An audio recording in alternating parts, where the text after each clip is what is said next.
Hey, I'm coming to you with this second reading excerpt from my book, Welcome to the Wilderness, which you can get the ebook from bookbaby.com. I'll put the link in the description below. If you want the paperback, then you need to order it directly from me and I can ship it out to you. We can work on the payment, way to pay for it. And again, for those who have subscribed and who like and comment and share the videos, thank you very much. If you're new here, love for you to join the channel and subscribe and hit the alert bell to be notified whenever I upload a video.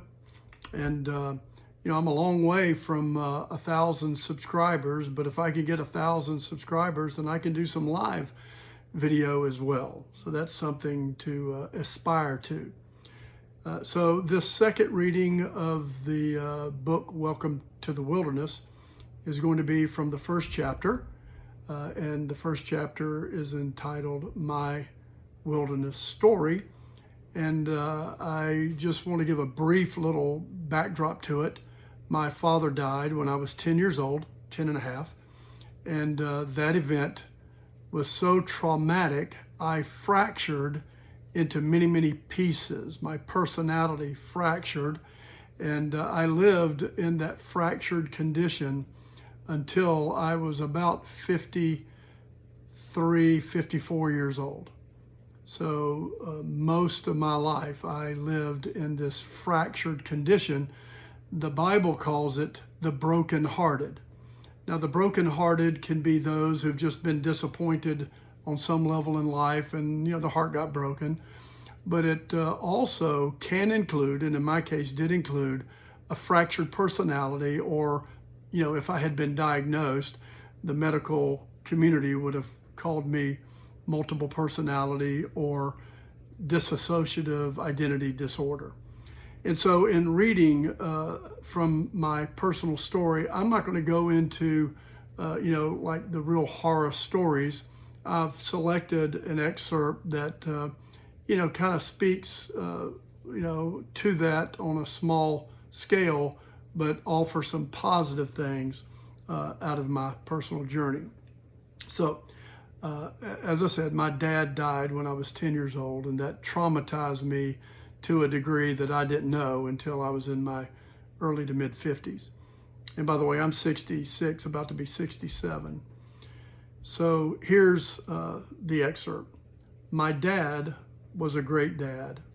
I can remember him saying to me, quote, "Son, the way you practice will determine the way you play in the game," end of quote. As the years went by, I realized that one of the things he was teaching me was that my effort in private would be exposed in public. People would see what kind of effort I had put forth when they were not around.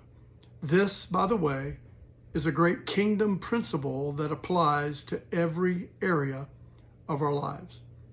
He also taught me to spend time working on my weaknesses without neglecting my strengths. He would say, quote, "You want to be a balanced athlete doing all things well, and this will go a long way to helping you," end of quote. This also is great advice no matter what we are endeavoring to do or accomplish in life. When the call came letting us know he was dead, I can remember going into a bathroom in my grandmother's home and shutting the door and sobbing. I felt so alone.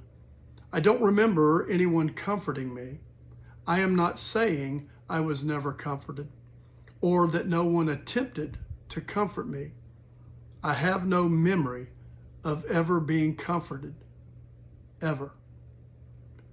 I do not have many memories of that period in my life. And some of the ones that I do have, or that I do remember, I have discovered through the years that what I remember is not necessarily accurate. Perceptions are true to us, even if they are not true. What we believe to be true may be based on lies or misremembering. We grow up making decisions from things we believe to be true that may not have any truth to them. The wilderness is a great place to discover truth. Amen. It's a true statement. Anyway, this book is a great book, by the way. It's a great resource, as is all of my books. I want to encourage you to click on the link below, check out the page there at BookBaby, and prayerfully consider getting the book for yourself, maybe for a small group, your church, Sunday school class, or whatever. Anyway, thank you again for watching these videos and subscribing and liking, commenting, and sharing. God bless. Peace in.